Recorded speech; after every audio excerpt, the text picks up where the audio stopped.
Everything's a block over when you're in a one-block town.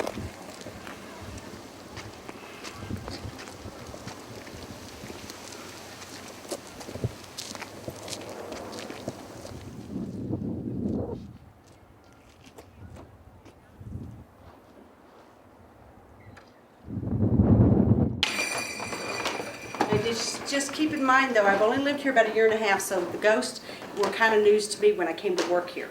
Okay. Nobody told me that we were haunted, and I've been here, and then I started getting complaints about.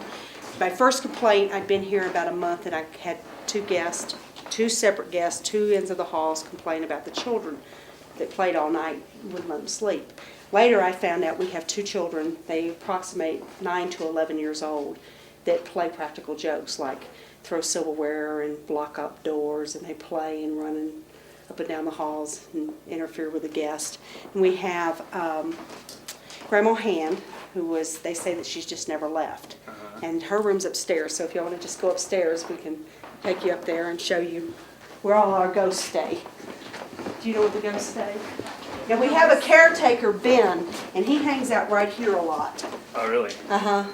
And he smokes, and this is a non-smoking facility, so we have to tell him to leave. If you start smelling smoke, I just say, Ben, we don't smoke in the hotel, and leave, and it disappears. Cigar smoke? Usually cigars, but sometimes cigarettes. They say Ben loved the hotel and that he saved it from burning several times.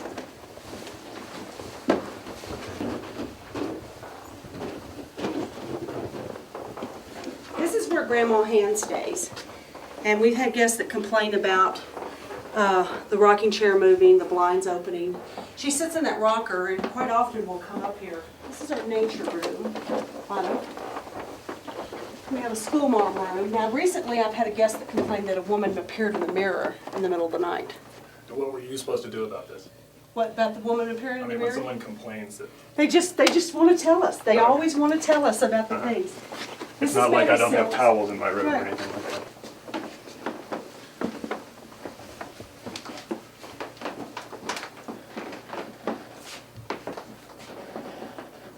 And they say actually she even contracted smallpox and became very disfigured. And then after, she would come back and visit the grave sites of all the miners that died during that epidemic. Now what about the dog? This one? Oh, this one? Does the dog sense anything? She won't go in the basement. She won't go in the basement. Can we go in the And if basement? she does go, she cries.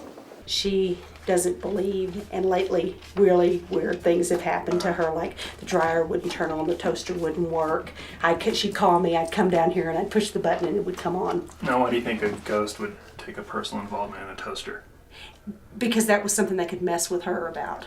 Because she loves her toaster. Well, because she was just doing breakfast that morning. Okay. So the toaster was a big part of our breakfast, and if she couldn't use the toaster, then that messed up the whole day. I was telling them about your toaster and the dryer. The day that the toaster didn't work? Oh, yeah. How the dryer. Will you tell us your version That's of the toaster just story? my capabilities. About the dryer?